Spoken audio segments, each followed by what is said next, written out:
from the Lord. Lahat ng mga ng message ng kantang yon din mga kapatid, napaka-link din sa ating message sa hapong ito na ating babasahin, which is in continuation na sa John 11 tayo. Ito ay sa buhay ni Lazarus. Hindi tayo magtatagal mga kapatid. Ilang buwan akong na-stress. Kayo kaka-stress, mag-prepare din mga kapatid ng anong sasabihin.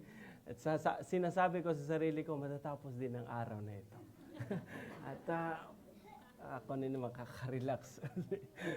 Kaka-stress mag-prepare din mga kapatid. But along the way, I've learned a lot. Maganda, while being stressed, it's also nice to have learned many things. Ang promises ng Panginoon sa nabasa ko, I'm very excited as well to share it with us, that all of us may have hope when reading through this message.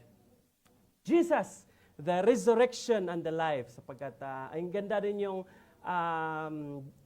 shinare ni Sister Hershey's kanina, mga kapatid, no? Naranasan nila din itong similar situation. Out of the very desperate situation, very unfortunate situation, mga kapatid, no? Yung na-expect mo sana, and somehow, nagkaroon ng problema, mga kapatid, and caused them so much heartache and trouble. But I know, this lesson, hopefully we can learn something sa ganong sitwasyon din ang ating buhay. I'd like to share as well sa akin naman, sa aking story, regards to death. Let's talk about death. Anyway, something's greater beyond death, and that will be resurrection and life na bibigyan ng Panginoon. Noong December, mga kapatid, yung tatay ko ay tumawag yung family ko na hospital. Yung tatay ko matagal na na-amputate kasi sa diabetes. Pero active siya in Bible study, all those things. Ang buhay niya araw-araw ay palagi niyang nagugugol talaga in many areas na nakapag-share siya with the word of the Lord. Ang kanyang trabaho, salesman ng aking tatay, at siya ay natutong magsukat ng yung mga grado ng yung mga mata. At yun ang kanyang hanap buhay. Na kami ay nabuhay. 8 kami mga kapatid, ako ang bunso. At masipag yung aming tatay. So, sa araw-araw, kanyang pamumuhay ay may mga customer siyang hindi nakalala. Kasi may mga kailangan, sa Bisaya, antipara. Yung antiuhos. So, yun yung hanap buhay niya, mga kapatid. So, yung mga matatanda na hindi nakakakita, hindi nakakabasa, ay sinusukat at tinitingnan sa linsometer o kaya sa ang pangalan doon, nakalimutan ko mga kapatid. Pero yung dalawang kapatid ko, doctor in optometry. Kasi ganun yung natapos nila mga kapatid. Nainggan nyo din sa aking magulang.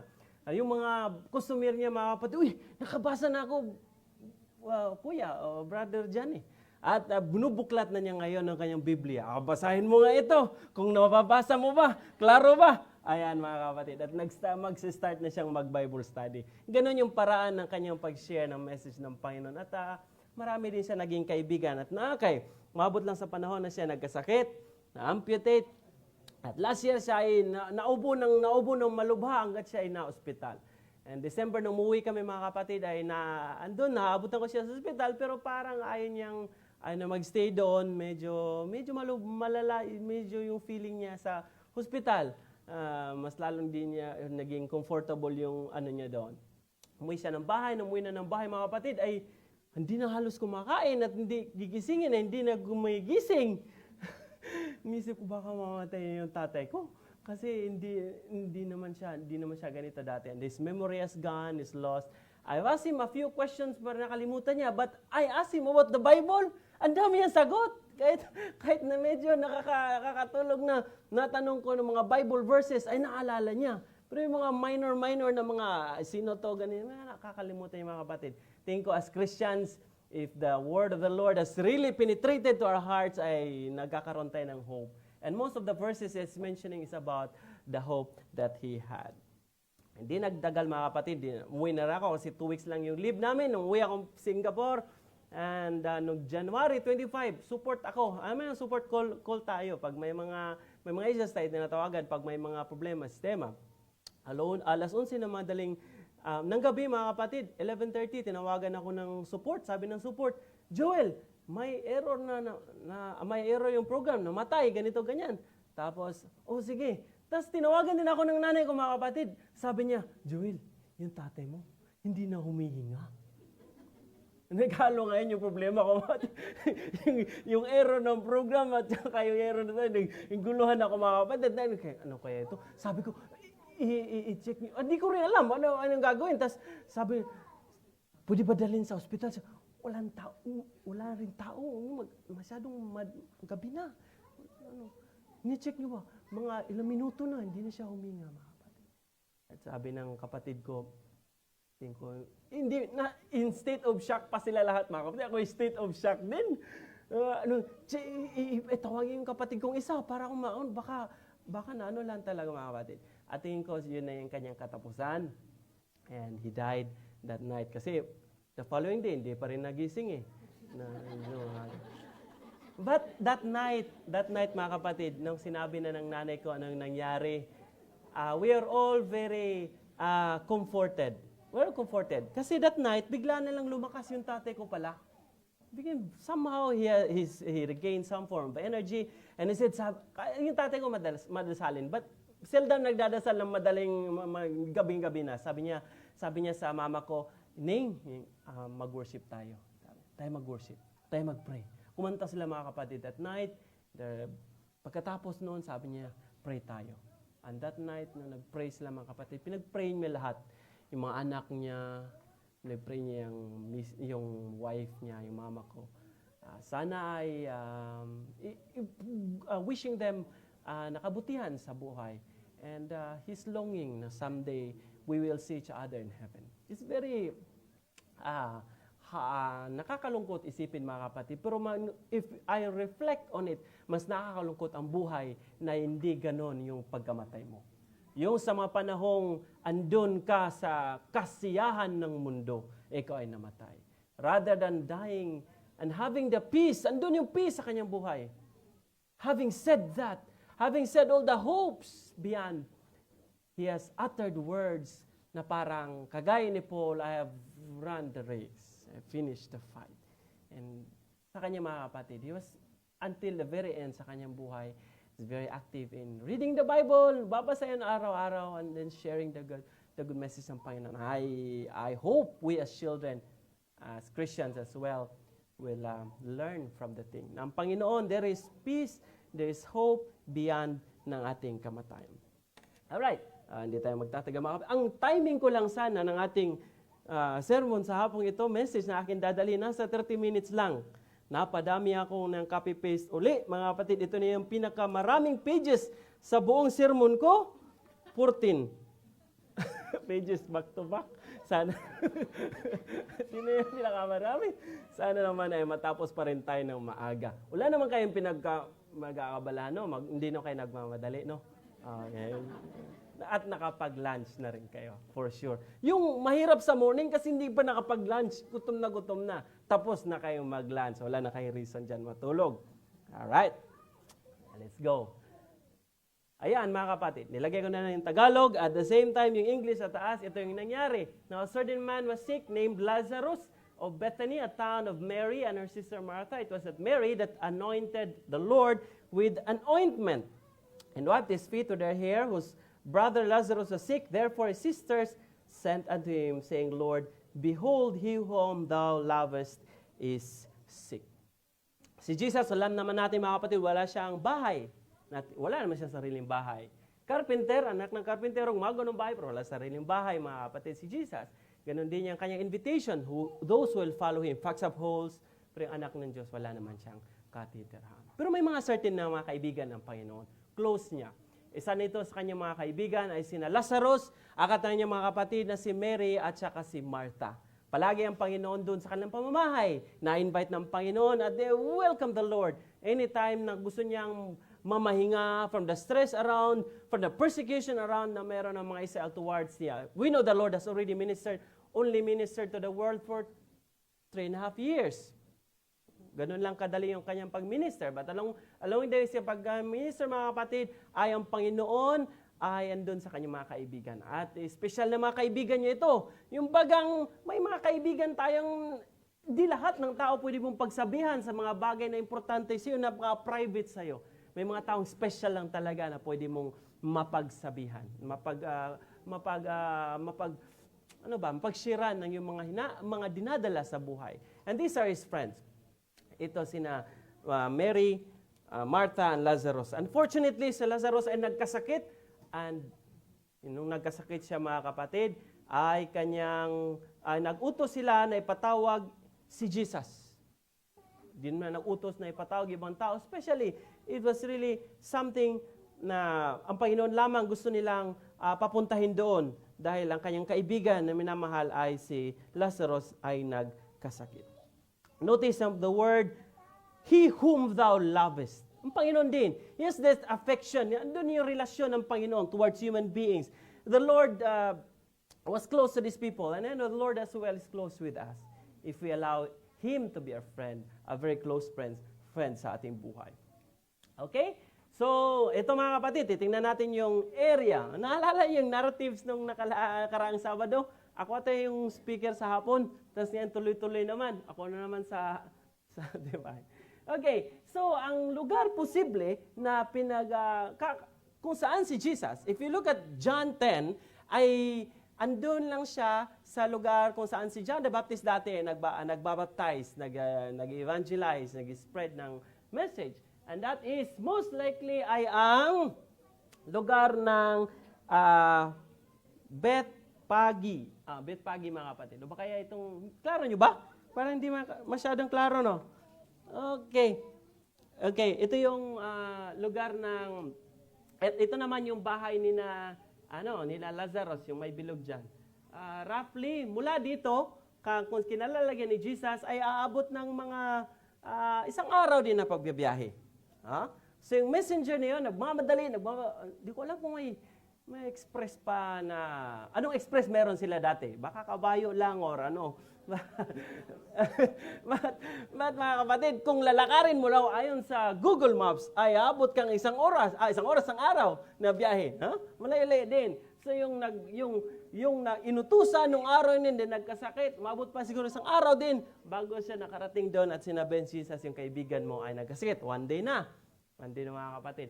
At malamang, according to the scholars, nung pagkapadala pa lang na yung kaibigan mo ay nagkasakit, malamang yung halos ganun din na oras ay namatay itong si Lazarus. Alright. So, itong Bethany mga kapatid, ito yung lugar ni na Lazarus, Mary at saka ni Martha.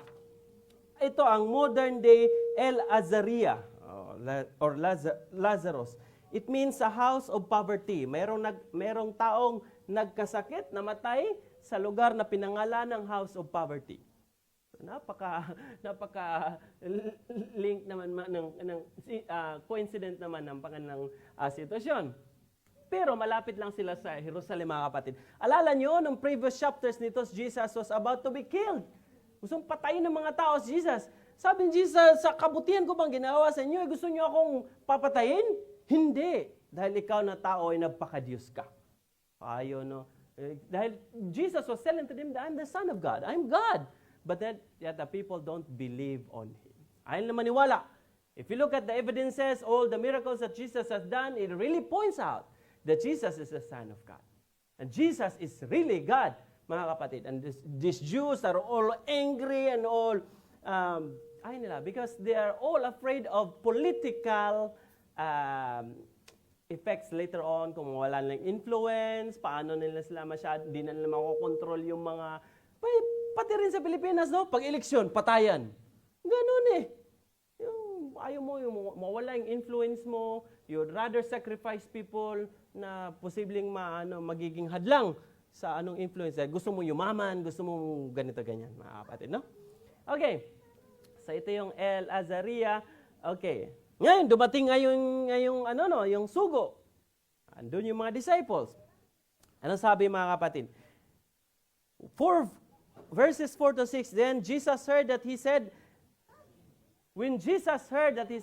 this sickness is not unto death, but for the glory of God, that the Son of God might be glorified. May purpose ang Panginoon mga kapatid.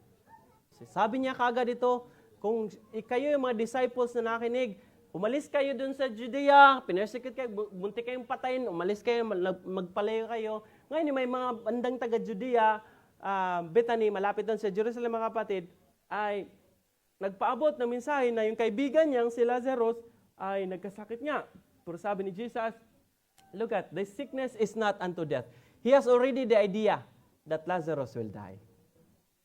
Or Lazarus could have already died. Because God knows everything.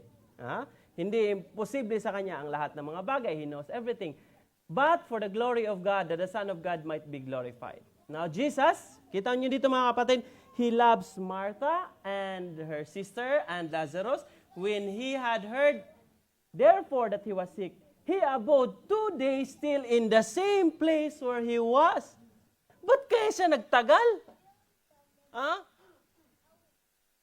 Pag sinabi, pakikuha nga itong tubig nga wisdom, anak namin mga kapatid, pag utusan mo, marami siyang pupuntahan bago ka makarating sa ibang lugar. Aabutin din na may mga time gap din. Pagkatapos, dami yung maisip siguro lang doon. Ganon si Jesus mga kapatid, nung sinabihan siya ng kanyang mga ng sugo, He abode there 2 days more. Yung mga disipulo, para pang insensitive itong si Jesus na ito. Samantalang kung makikain doon sa bahay ni Lazarus. Itong taong nangangailangan, hindi man lang umiimik.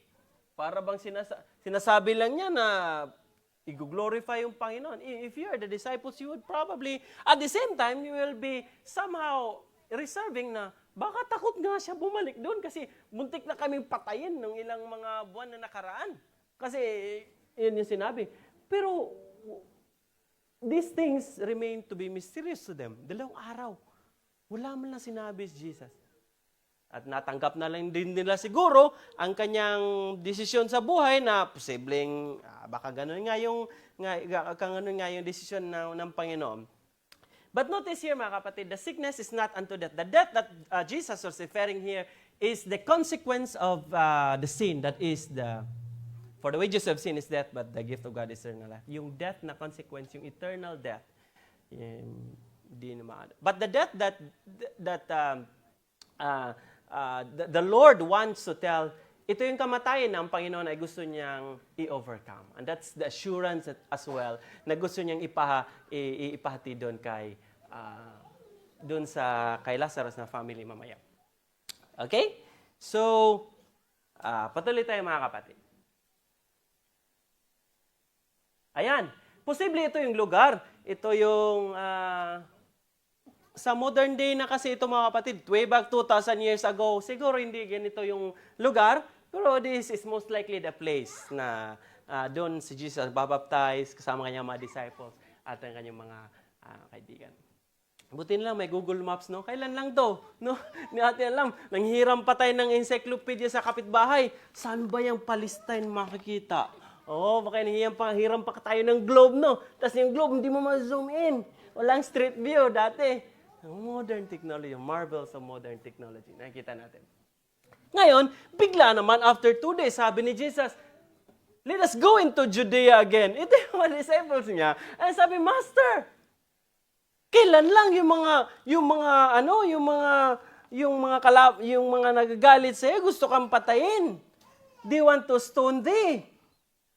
And goest thou at babalik ka doon? Ba't ka babalik doon? Notice mga kapatid, for the past 2 days, hindi pala nakalimutan ng Panginoon si Lazarus, sa kanyang mga kaibigan. Nakalimutan. Yung mga disciples, posible pang nakalimutan.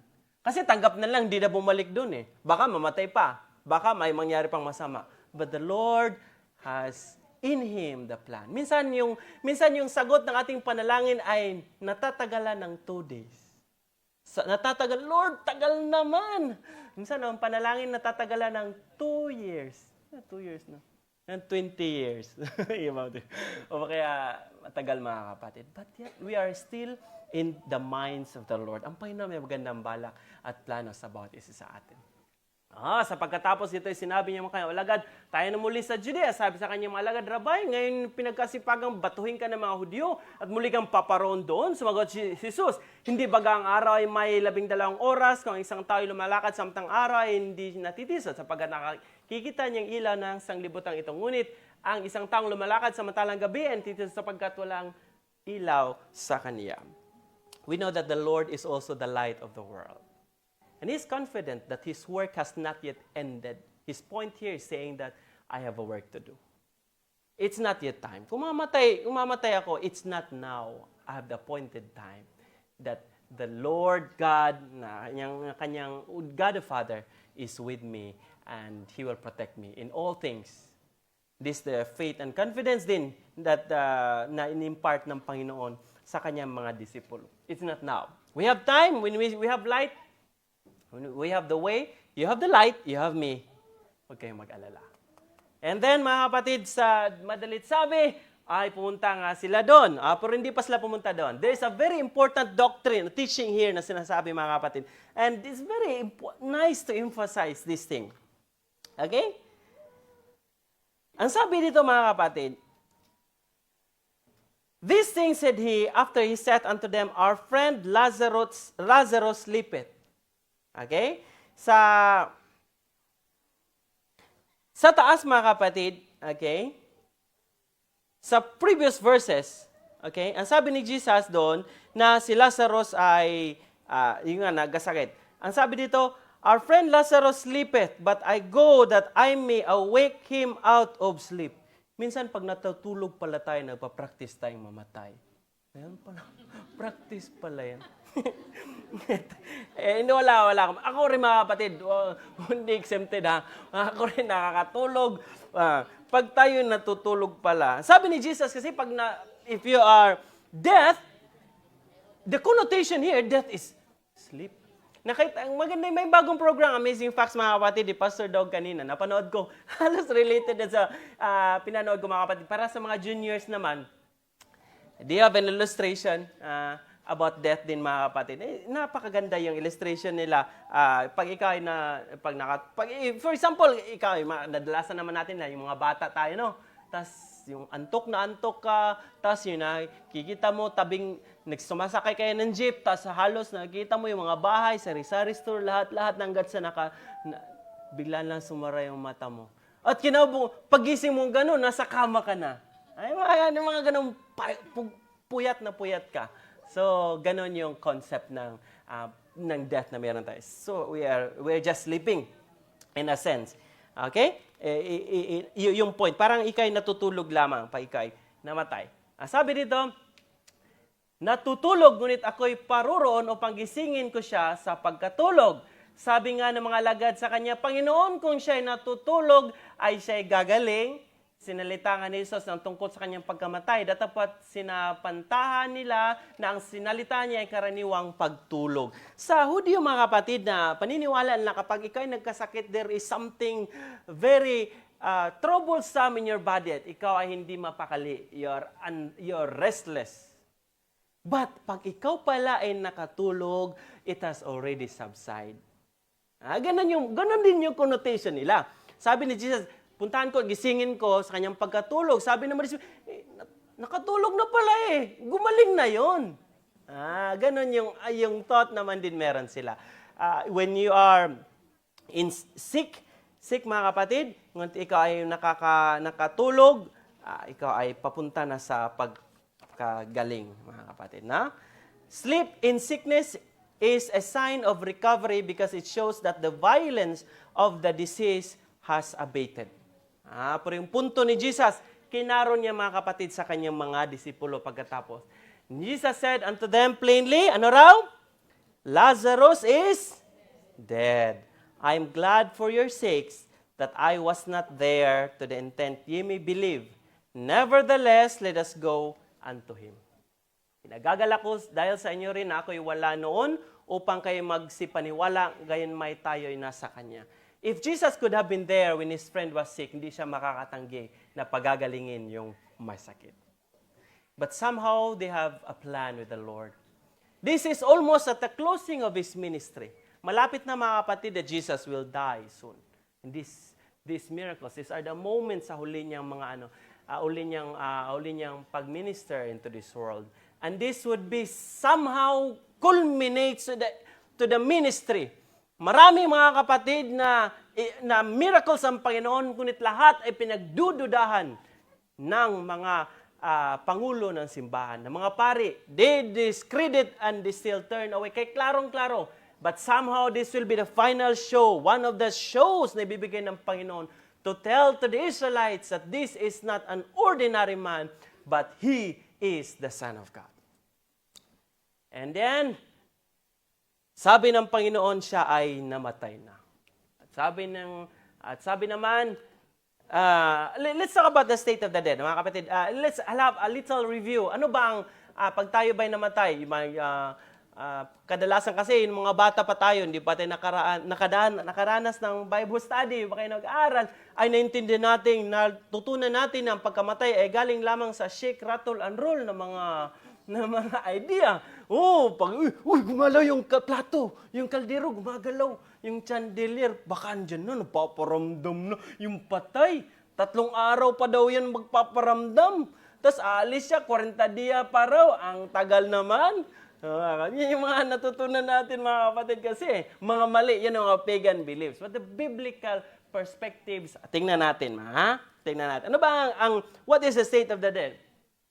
Ang sabi dito sa Job 3:11, why died I not from the womb? Why did I not give up the ghost when I came out of the belly? Why did the knees prevent me, or why the breast that I should suck? For now should I have laid slain and been quiet, and should have slept, then had I been at rest. Tulog. Ganon yung understanding din pala nila. And that is a biblical understanding as well. Na kapag tayo ay namatay, natutulog tayo na walang panaginip. Parang you are decomposing and going back. Walang consciousness eh. May movie na, may teleserye nung serye ng Immortal. Immortal daw. Yung kaluluwa mo immortal. Mamaya, titingnan natin yan. Yung magalang espiritu, nambabasag ng bote, tapos umiiyak, ni-rape daw siya. Tapos yung iba naman, gusto malaman ang future, ay pumunta doon sa may dalang bola. At sabi niya, bolang kristal, sabihan mo kami ano ang aming kahihinatnan. Yung mga paniniwala, hindi yun biblical, mga kapatid, no? So parang tayo ay tutulog lamang. What else? Anong sabi sa Daniel? Daniel 12:2, and many of them that sleep din, yung connotation. Sleep in the dust of the earth. They're just there in the dust of the earth. Shall wake some to everlasting life and some to shame and everlasting contempt. Ano pa? Ecclesiastes 9, 5, 6, and 7, sapagkat nalalaman ng mga buhay na sila'y mga mamatay. Kaya nga iba ay bumili na ng mga burial plants. Alam natin mamatay. Hanggat sa napuno na ang binili niyang burial sa kanyang mga kamag-anak na nauna sa kanya, bili na lang uli. Kasi lagak na halos lahat. Yung, iba na yung ano doon nakatira. Lampas na. May numero din pala. Hindi pwede lahat. Marami din. Hindi pwede sama lahat. Okay? Ngunit, hindi nalalaman ng patay ang anumang bagay ni mayroon pa man silang kagantihan. Ang dami na sanang mysteries na nasolve kung ang mga patay ay magsasabi lamang. Conscious lang patay. Kung mayroong espiritong gumagala, ang daming mystery na nasolve. Hindi totoo eh. Dahil lang biblical context, just there sleeping, waiting for waking up when Jesus comes. Ano pa? Mayroon pa naman, kaganti naman, sapagkat ang alaala sa kanila ay nakalimutan. Maging ang kanilang pag-ibig. Gaya, may iba pinakasalan ang patay. May pinakasalan ang patay, mga kapatid. Pero yung sabi ng Bible, yung patay ay wala ng pag-ibig yan. Pakasal sa patay. Ang tawag doon, nakalimutan ko, may term yan eh. But about necro something about yung patay. No? And, maging ang gaya ng kanilang pagtatanim, ang kanilang panaghili ay nawala ngayon. Nawala man silang anumang bahagi magpakailanman sa anumang bagay na nagawa ilalim sa araw. Wala na, mga kapatid. The moment you die, that's it. Hindi mo na maalala. But, yung iba, nagsasabing, ito, idadagdag natin, mga kapatid, no? Ang sabi sa Psalms 115:17, the dead praise not the Lord, neither any that go down into silence. Psalms 146 verse 4, His breath goeth forth, yung hininga ay aalis sa kanya, at siya ay babalik sa lupa. In that very day, his thoughts perish. By the time of Jesus, however, this view of humanity, ito yung palaging kasalungat ng paniniwala ng Bible, at ito rin ang paniniwala ng mga pagano sa panahon ni Jesus. But the Lord is trying to convey a doctrine here to the people. Ngunit ba, ang Panginoon ba ay naniniwala sa immortality? May narinig ba kayo mga kapatid ng common verse na ito? Does Jesus believe in the immortality of the soul when He said, and Jesus said unto him, verily I say unto thee, today shalt thou be with me in paradise. Ikita mo? Nung namatay, diretso daw ng langit. Today you will be with me in paradise. So pag namatay yung tao, diretsong paradise. Paano ba sa atin sabihin? Paano ba natin sagutin yan mga kapatid? Does He teach immortality? Alam niyo mga kapatid, ang dating sulat, scriptures mga kapatid, yung mga sinulat ng mga disipulo ay wala pa lang punctuation marks. Later on lang sila nagdagdag ng punctuation marks.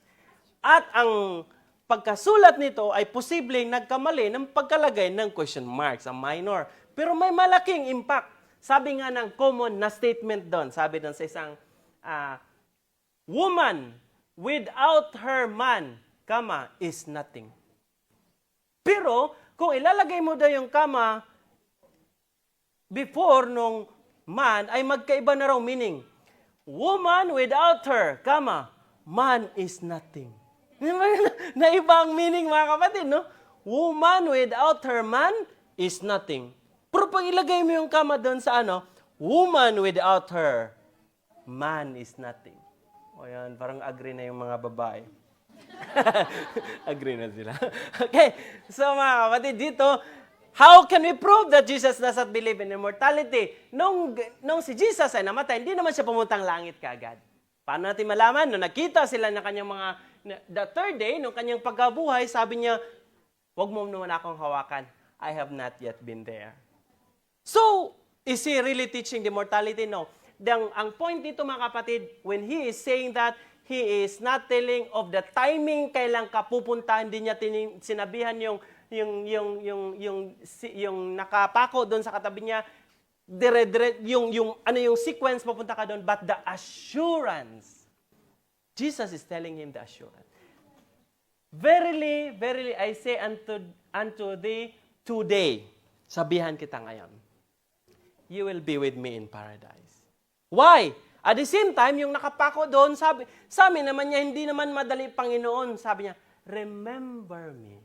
Hindi naman siya kagad, Panginoon, mamaya ha? 3:30. Kung alam pa niya, alam niya, ngayon na kagad. Hindi rin. It's a future. Remember me. It's a future, mga kapatid. No? So, yun yung point na sinasabi doon. The context confirms, yung Panginoon nga, sa John 20:17, sabi niya, I have not yet been there. Malayo-layo pa tayo mga kapatid. Okay, sabi ni Thomas, then let's go. Let's support our Master. We die with Him. Okay? Si Thomas, mga kapatid, naman natin siya ay talagang taong nagdududa pagdating sa mga bagay. He is doubtful. Sabi niya, nakita ba Jesus? I will not believe if I will not touch on His side. At saka yung kanyang kamay. At si Thomas nga ay, he believed when the Lord appeared unto him and showed him. But as well, mga kapatid, itong dagdag dito sa patuloy nating pag-aaral sa, nasa 19 na tayo mga kapatid, 19 to 22. Sabi dito, and many of the Jews came to Martha and Mary to comfort them concerning their brother. So 2 araw naghintay doon, 1 araw nung in-advise, mga pang-apat na araw na, doon si Jesus, mga kapatid. Comfort them concerning their brother. Then Martha, as soon as she heard that Jesus was coming, malaman niya mga kapatid, nagpadalang Panginoon ng taga-una, sabi mo, papunta na ako, went and met him. But Mary sat still in the house and said Martha unto Jesus, lumapit na siya ni Jesus, the sentiment that they'd been holding on for many days sa kanilang kaibigan. The sentiment na gusto niyang sabihin when Jesus was there, sabi niya, Lord, if thou hast been here, my brother has not died. Hindi sana mamatay, Panginoon, kung andito ka pa. Minsan, nabiblame ang Panginoon. Nabiblame ang Panginoon natin minsan. Ano mga problema natin sa buhay. Hindi man niya sinagot eh. Ganito, ganyan. No? Dami natin. Marami tayong mga kaibigan, baga, hindi na naniniwala sa Panginoon. Started to doubt and disbelieve God. Totally rejected God. Out of some circumstances sa kanilang buhay na gusto nila ang Panginoon ay sasagot kaagad and answer them right then. But I think the Lord, the thought is yung tayo ay maniniwala sa Panginoon, having faith in Him, na ano man ang mangyari sa ating buhay, I still continue to trust Him. Okay? Ngunit sabi niya, if thou hast been here, my brother not dead, but I know, sabi niya, she's looking forward. Martha is saying, but I know that even now, whatsoever will thou ask of God will give it unto thee. Alam ni Martha na hindi siya nagdududa that Jesus was the Son of God. And she knows that God is with Jesus. And she believes that whatever the Lord will really ask from the Father ay pwedeng gawin ni Jesus. Ang ganda ng sagot ng Panginoon dito, mga kapatid. No? Jesus said unto her, unexpected. Kasi sabi niya, if thou hast been here, hindi siya mamatay. And I know he will be in the last days. Mabubuhay siya. But Jesus says something. But probably vague unto her, pero ang paganda sabi ni Jesus, Jesus said unto her, thy brother shall rise again. Somehow, dun pa rin yung doubt niya. Martha said unto him, I know. Alam niya, mabubuhay. That's the hope of us Christians, right? If we don't have this hope similar with Martha, what for we are Christians? Di naman pala tayo, wala naman tayong hope in the future. We'll just die like normal thing and go into ashes. And same with Martha, we have this belief. I know that he shall rise again in the resurrection at the last day. Ayan. We all, like Martha, we believe. But to her, something unexpected. Baka di niya muna nilagay yung thought na that God would do something, a miracle to them that day. Okay? So, Jesus said unto her, and then Jesus was saying something important. Basahin natin, mga kapatid. 25. Ready, go. Jesus said unto her,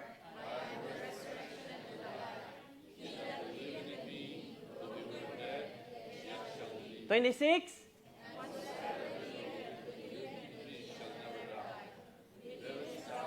Nanong niya si Martha, ikaw naniniwala nito, Martha? Naniniwala ka ba nito? Ako ang pagkabuhay at ang buhay. Ganun, mga kapatid. Jesus is the resurrection and the life. He that believeth in me. Any Christians not believing Jesus right now? Ha?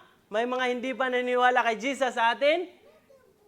Sabi ni Jesus, he that believeth in me, though he were dead, kagaya ni Lazarus, namatay man, though he were dead, yet he shall live. And whosoever liveth, yung hindi namatay, and believeth in me, shall never die. This is the great hope, the greatest assurance that Jesus wants to tell the people of Israel before he finally dies on the cross. He will perform the reconciliation, the forgiveness of the penalty of sin na ginawa ng tao. Believest thou this? Sabi ni Martha, yeah, Lord, I believe thou art the Christ, the Son of God, which should come into the world. Naniwala si Martha, mga kapatid. Ituloy-tuloy natin, mga kapatid, no? The hope of His resurrection. Jesus will come and will resurrect all the dead.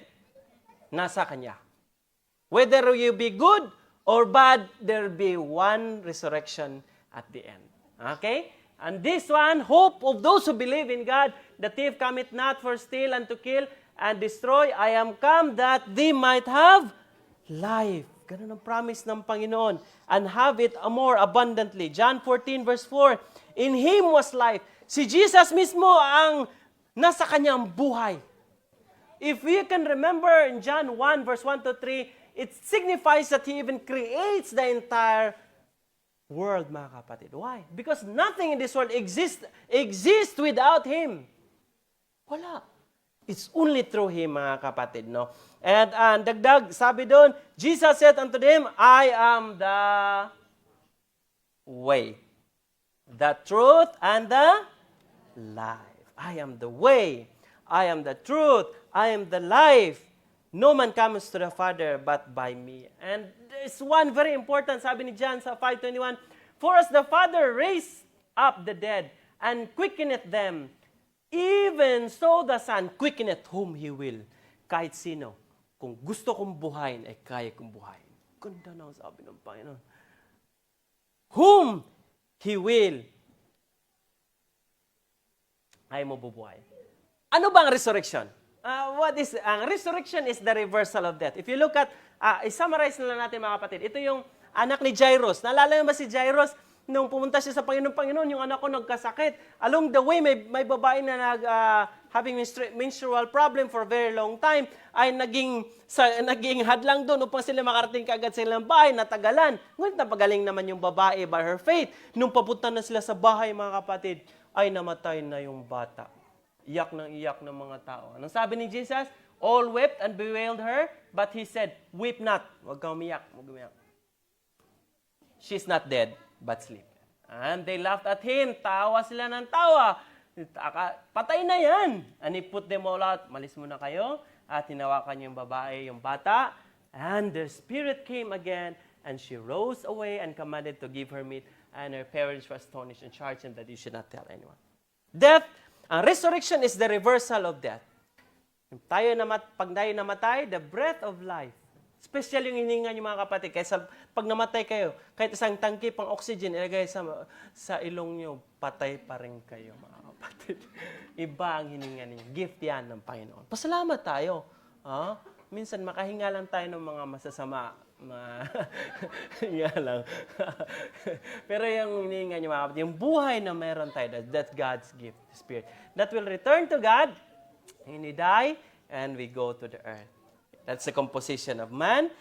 And then, reverse, ganito, mga kapatid. That's the reversal. Okay. Parang napadami na akong next nito. Okay? At ang reversal, mga kapatid, ay ang buhay na babalik ngayon ang hininga ng tao at we will have the consciousness again. Jesus is the resurrection. He is the author of life. He created us. And He is so powerful, mga kapatid, that by His word alone, we can have the life that we need. Life, hindi lang buhay ng pagkabuhay natin dito sa mundo, but eternal life. Imagine, not normal life, not a life that can only be wasted for the next 80, 90 years. Namatay si Eddie Garcia, 90 years old. No? Tao, yung anak ko mga kapatid, si Wisdom, nagbabasa siya ng Bible the other day. Sabi niya, 900 plus something namatay si Methuselah. Lalay yung mga number doon mga kapatid. Ang haba ng buhay ng tao. Okay? But the Lord, what is eternity? Eternity daw ay bilangin mo lahat ng buhangin sa lupa. Kung kaya mong bilangin, idagdag mo lahat ng dahon ng mga puno. Yan ang day one ng eternity. Day one lang yan. So, yung eternity is hindi mo mabilang, mga kapatid. Okay? Sa inyo example ng reversal. Okay, tuloy natin. And when she had so said, she went her way. Tinawag niya yung kanyang kapatid na si Mary kasi hindi sumama si Mary nun. Parang secret lang pagkatawag. At sahag doon, Mary, punta ka doon sa labas, naghihintay si Jesus, yung ating master. At pumunta doon si Mary, mga kapatid, at kanyang sinalubong. Hindi pa nakarating si Jesus sa bahay na ito eh. Malayo-layo pa siya. Doon lang sa may daanan. Akala ng mga tao na kasama na relatives nila, mga friends nila in Jerusalem, na siya ay pupunta doon sa libingan, ay pumunta din sila doon baka dahil sa kanyang kalungkutan. Okay? At ganyang nakita si Jesus. Anong unang ginawa nung siya ay nakita ni Jesus? Then, when Mary was come where Jesus was and saw Him, she fell down at His feet, saying unto Him. Parehas lang ng sentiment ng kanyang kapatid. Pansin niyo mga kapatid, Lord, if Thou hast been here, my brother had not died. Is it true? It's true. Hindi nga siya makatanggi si Jesus eh. Pag may mga sakit na mga tao, napagaling niya, hindi siya nakakatanggi. Kaya that feeling was, sayang, Panginoon, dito ka lang, hindi sa mamatay. Hintay na kami ngayon ng katapusang araw na lang. Yung sa pagkabuhay na lang sa lahat, saka namin makita yung aming kapatid. Madalian yung pagkamatay, mga kapatid, ni Lazarus. Yung nagkasakit, namatay. Malubha yung kanyang pagkasakit. Okay? And, tuloy natin. When Jesus, therefore, saw her weeping, nung nakita ni Jesus na itong si Mary ay umiiyak din. And he saw her weeping, mga kapatid. Nasa verse ano na tayo? Okay.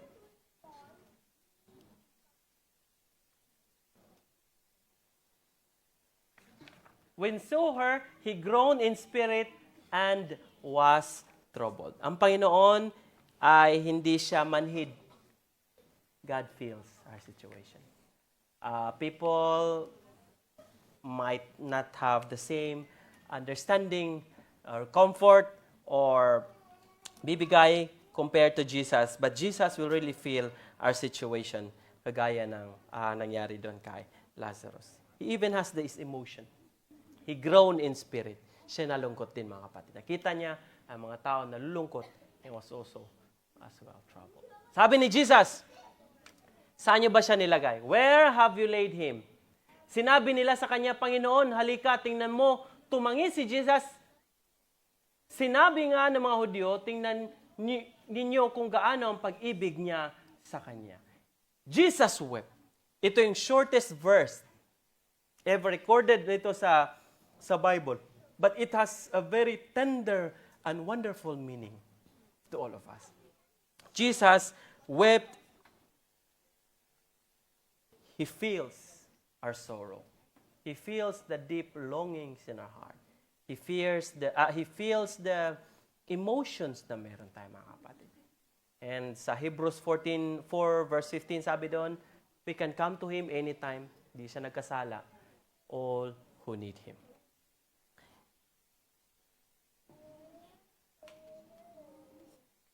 Kanyang mga kaibigan, like us, His friends,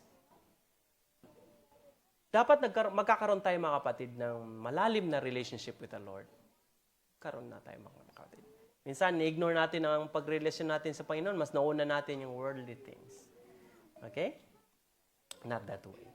And then, at the same time, the point here is saying that hindi naman masama kapag ikaw ay having this emotion. It's not improper to have this feeling of sorrow pag may namatay. Ang Panginoon nga din is sorrowful when someone there is dying and people is dead and people are all God will sympathize, mga kapatid, sa kahirapan ng mga tao. Ganoon din ang sentiment ni Paul. Sa Romans 12 verse 15, sabi niya, rejoice with them that do rejoice and weep with them that weep. We as Christians, ang tunay na Christian, mga kapatid, ay having the feeling of sympathy towards sa kanyang kapwa. Hindi lang yung mabait lang tayo pag tayo nag-aaral, but in ways na they are suffering, we are also going to display what Christians should be. To weep with them, yung kanilang sorrow, mga kapatid, sa kanilang pagkamatay. And unique yung pagkalamay ng tatay ko, mga kapatid, may curfew. Parang may curfew. Kasi yung nanay ko, sabi niya, pag mga 11, wala ng tao, sara na yung gate. Sino pa yung papasok dyan? Mga kapatid, 12 block na kami. Pero yun ang patay na naman. Nasa sala lang naman. Tapos may ilaw. Pero mga tao, trabaho na rin. Modern day, wala na yung... Kasi sa atin, pag naglamay, wala naman tayong sugal. Wala mainom. Wala namang ganyan. Sino pang buhay hanggat morning, nakaupo ka lang. Wala gagawin. Tapos na yung program. Nag-sermon na yung mga kapatiran. No? Yung mga sharing, maganda opportunity to share God's word, no? Alas 8, alas 9, daming tao. Tapos kainan na. Tapos yung kainan, yung iba nauna, diretso na. Alam na nila na yung mangyayari. Walang sugal, walang inom mamaya, walang lamay, walang ganito, ganyan. Nauwi na sila. Morning, bukas na naman uli mga kapatid. Sino yung mga dadalo? At nakita ko mga kapatid, ganun din yung emotion ng mga tao. Mga close friends niya, looking at him, remembering his past. Okay? Luke 7 verse 13, and when he saw her, the Lord saw her, had compassion on her, and said to her, weep not. Ang Panginoon mga kapatid, alala niyo itong the woman of Nain, kaisa-isang anak lang naman niya talaga, at namatay pa. Iyak na iyak yung nanay mga kapatid, nadaanan ni Jesus doon sa Nain. Sabi niya, huwag kang umiyak. Nawakan yung patay at nabuhay. Ang galing. He sympathizes with us. Mark 5 verse 36, Jesus, and kay Jairus naman, as soon as Jesus heard the word that was spoken, he said unto the ruler of the synagogue, be not afraid, only believe. Okay, tuloy tayo mga kapatid, 37. Malapit na tayo.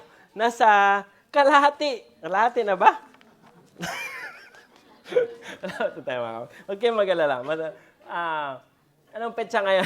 22. Matatapos tayo sa June 22. Okay? Okay, and some of them, could not this man open the eyes of the blind? Of course, even man have died. Jesus therefore, again groaning himself, cometh to the grave. Pumunta na sila ngayon. Naiba na ngayon yung sinari mga kapatid. Pumunta na sila doon sa grave. Sa kanila, yung practice na pag ililibing ay nasa loob ng kuweba. Si Jesus din nasa loob ng kuweba. Wala siyang libingan. Si Joseph ay pumunta doon kay Pilate. Sabi doon na hingi namin yung patay na katawan at iban. Yung sa kanyang sarili mismo, yun yung may plan. May burial plan. Para sa kanya yun eh. Tapos naawa siya kay Jesus. And then nilagay niya doon ang Panginoon. Sa 3 araw ginamit ng Panginoon, pwede pa niyang gamitin yung pag siya namatay. Kasi wala naman ang Panginoon doon. Bukas yung grave uli. Ang Panginoon pumunta na langit. So magagamit pa niya. Si Kanha na nga lang. Okay. So, sabi ni Jesus, nung napunta sila doon sa grave, it was a cave. A stone was laid on it. Jesus said, take away the stone. Ba't hindi niya sinabing, stone, go away? Alala niyo na buhay si Jesus, wala naman ginardan ng maraming mga sundalo. Yung bato ay biglang tinulak na ng angel. Nung pumunta ang Panginoon, gagawa na siya ng miracle. Nangutos pa ng tao, buksan niyo yan. Yung mga takot. Alam ko may mga takot sa atin, mga ganyan. Di ba siguro yung mga takot, pabuksan. Tapos, 4 na araw na agnes patay na yung baho na kaya 4 na araw na pabubuksan. Kaya gagawin ng tao ito. Nasa isip niya. Akala nila mga kapatid, baka pumunta lang Panginoon at magdalang bulaklak at sabi, Lazarus, sensya na, teka na. Na-delay lang ako talaga. Next time, kita tayo ulit sa last day. Hindi gano'n. Baka gano'n, inisip nila. Pabubuksan ng Panginoon. Hindi naman makakita mukha niya. Kabalot na mga kapatid. Okay. Sabi doon, gano'n ang inisip ni Martha kasi. Sabi niya, Martha, the sister of him, said, Lord, by this time, he stinketh. Baho na yung Panginoon. Baho na. Samantala, nag-uusap pa lang sila kanina na you're the Son of God. I believe in you can do whatever you ask from God. Ganon yung faith na ni-reveal niya. Baho na yan. Pag pinabuksan mo yan. 4 na araw na yung patay. Sabi ni Jesus mga kapatid. Jesus said unto her. Minsan kahit andyan ng Panginoon, nagdudula pa rin tayo, no? Ano mga pag-ugali natin? Said I not unto thee, hindi ba kita sinabihan, Martha, that if thou believest, thou should see the glory of God. Diba sinabi ko sa iyo na kung ikaw ay masasampalataya, ay makikita mo ang kaluwalhatian ng Diyos. Kaya't inalis nila ang bato. Ba't kaya hinayaan ng Panginoon na yalis? Kasi marami din sa andon ay nag-o-observe, naghihintay lang ng opportunity na i-report na naman nila si Jesus at i-accuse naman at ihuli na papatayin. Upang ma-feel nila, patay na nga. Walang duda, patay na. Kasi maraming beses na-accuse nila si Jesus na it could just be temporary na pagkamatay, hindi talaga namatay, tas nabuhay. Yung mga nabuhay ni Jesus na mga ilang araw lang, pinagdudahan pa rin nila. Yung bulag nga, nung last lesson, mga kapatid, tanungin yung anak ko, bulag siya. Sabi niya, bulag. Tinanong na yung nanay, bulag nga yan. Pero siya na yung tanungin niyo kasi siya naman yung napagaling. Sabi, bulag nga ako. Ayaw pa maniwala, bulag siya dati. Alam niya. Duda, lahat na lang rason para dudahan na si Jesus.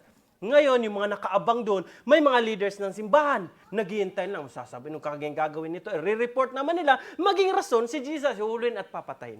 Kasi marami silang, they're into this almost end, plotting to kill him.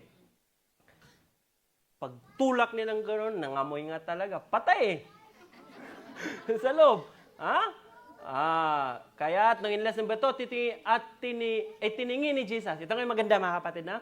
At itiningin ni Jesus sa itaas ang kanyang mga mata at sinabi, Ama, nagpapasalamat ako sa iyo na ako'y iyong dinidinig.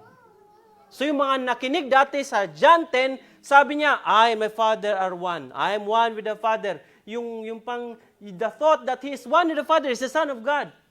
He's saying it again with full authority this time, saying, Ama, ako'y iyong dinidinig.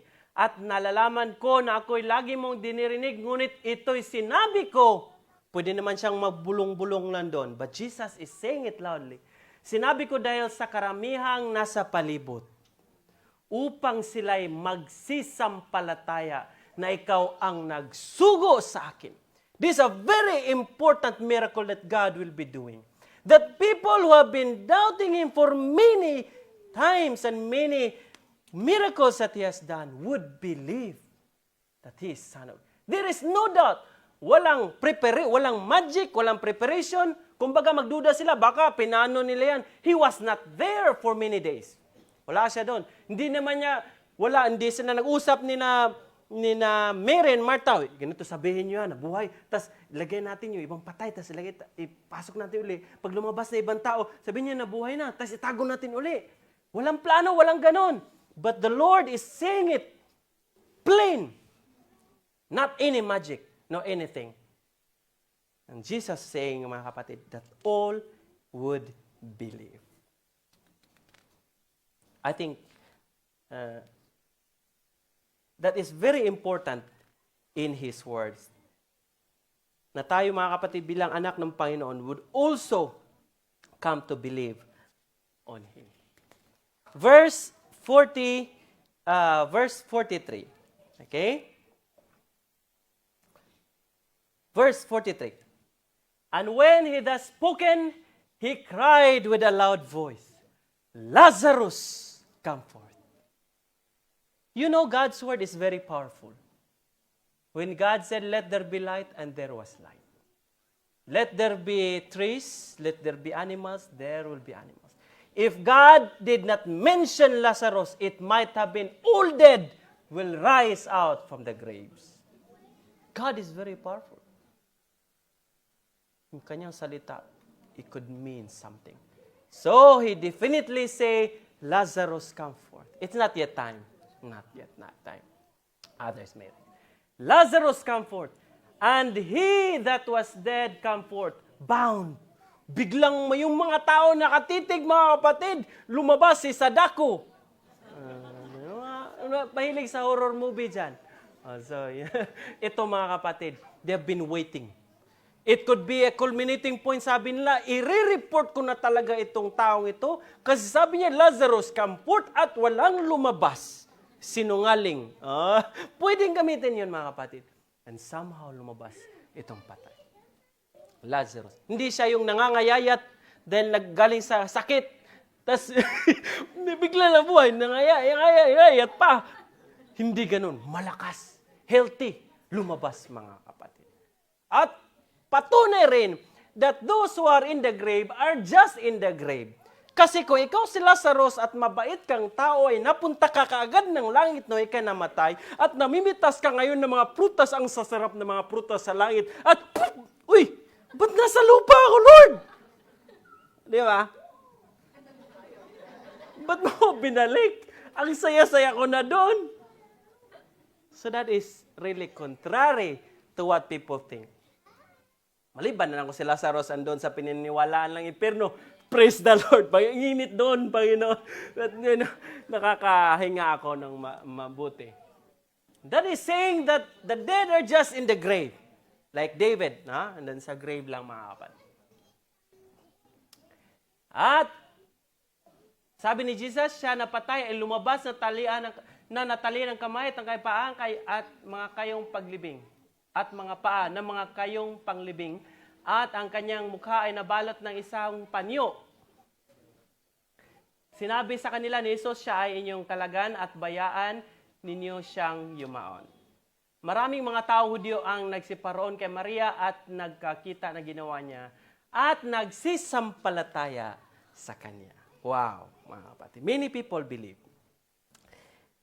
When Jesus said, Lazarus, come forth, He proves to the entire human race, the entire universe and the world, that He has the power. He is life. He can resurrect people from the dead. No other religion can do that. Then Christian is the true religion. Only those believing in Jesus Christ. Who else have raised the dead? No one else. Nobody else. But by only through the power of Jesus Christ. And then minsan tayo nagdududa pa. Tayo na natatakot pang i-share si Jesus towards others. Well, He can do the greatest thing no one else could do. Mga kapatid. And that's something that we have to think.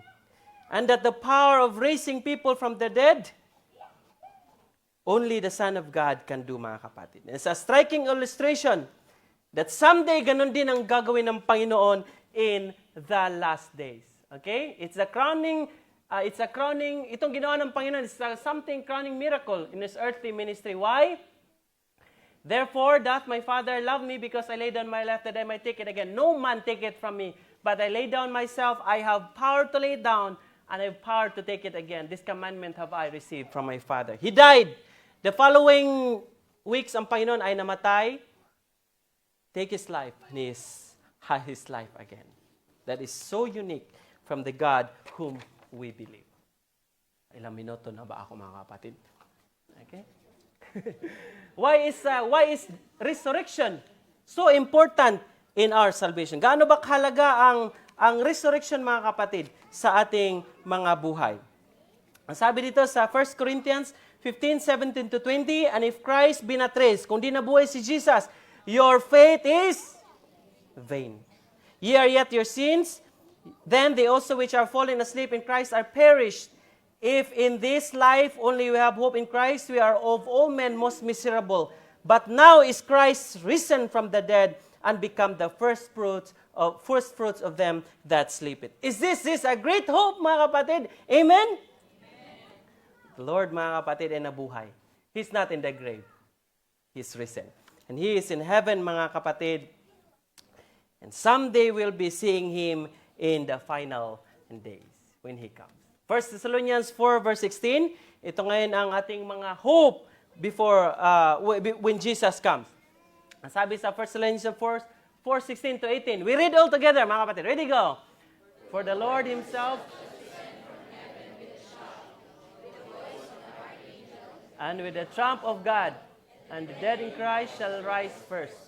Then which are alive and remain shall be caught up together with them in the clouds, to meet the Lord in the air.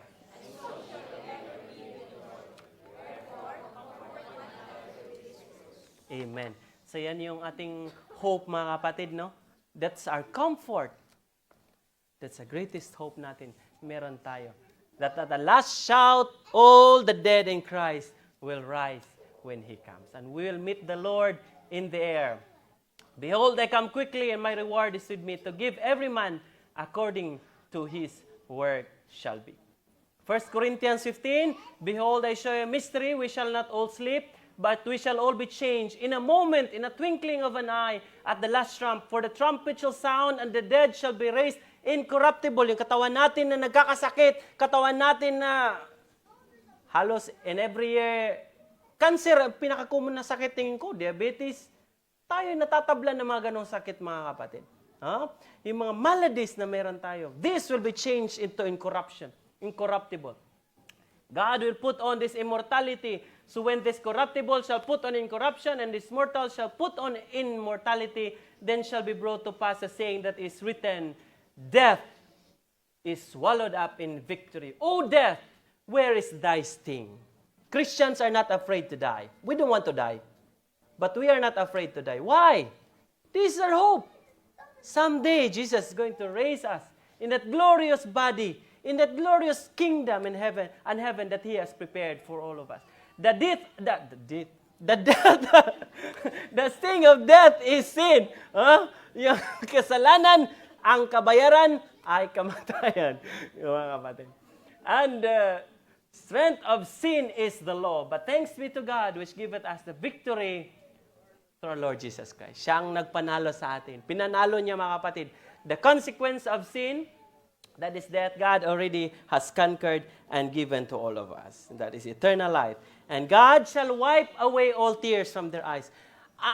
I think all of us have, in one way or another, may mga relatives na rin na pumanaw. In one way or another, we have cried, friends or families. But someday, that glorious day, we believe in that soon coming day, that God shall wipe away all tears from our eyes, our sorrows, our sufferings, our sins. And there shall be no more death. What a day. No more death. No more sorrow. Dami nating dinadalang problema. Siguro hindi natin pwedeng i-share, natin pwedeng sabihin kahit sino man. We only with the Lord talk with Him. But there will be no more worrying, no more crying. Neither shall be there any more pain, for the former things are passed away. Mawala ng mga kapatid in the last days. Yung mga bagay-bagay. Mga kapatid, ito ay nag-usap kami sa kapatid, panganay namin, sabi niya, ano yung maganda nating ilagay doon sa lapida ng ating tatay, ng kanyang pagkamatay. Ito, sabi niya, mga kapatid, tingnan mo yung napakagandang verse sa Job. Napakagandang verse na promise ng Panginoon. Sabi dito sa Job 19:26, and though after my skin, worms destroy this body. We all go back to dust. After my skin, worm destroy this body. Yet in my flesh, I shall see God. Someday. This is a great hope. Huh? Kahit sa lapida man lang, we can be giving people on hope. Someday, this is not our home. It's not yet final. Death is not the finality. He has already conquered death on the cross of Calvary. And someday we will be with the Lord in heaven. In the last, mga kapatid, yung panghuli, babasahin ko from the Great Controversy, page 644. Sabi ni Ellen White, the voice of the Son of God calls forth the sleeping saints. He looks upon the graves of the righteous. Then raising his hands to heaven, he cries, awake, awake, awake, ye that sleep in the dust, and arise. Throughout the length and breadth of the earth, the dead shall hear that voice. Ganda, mga kapatid, no? And they that hear shall live.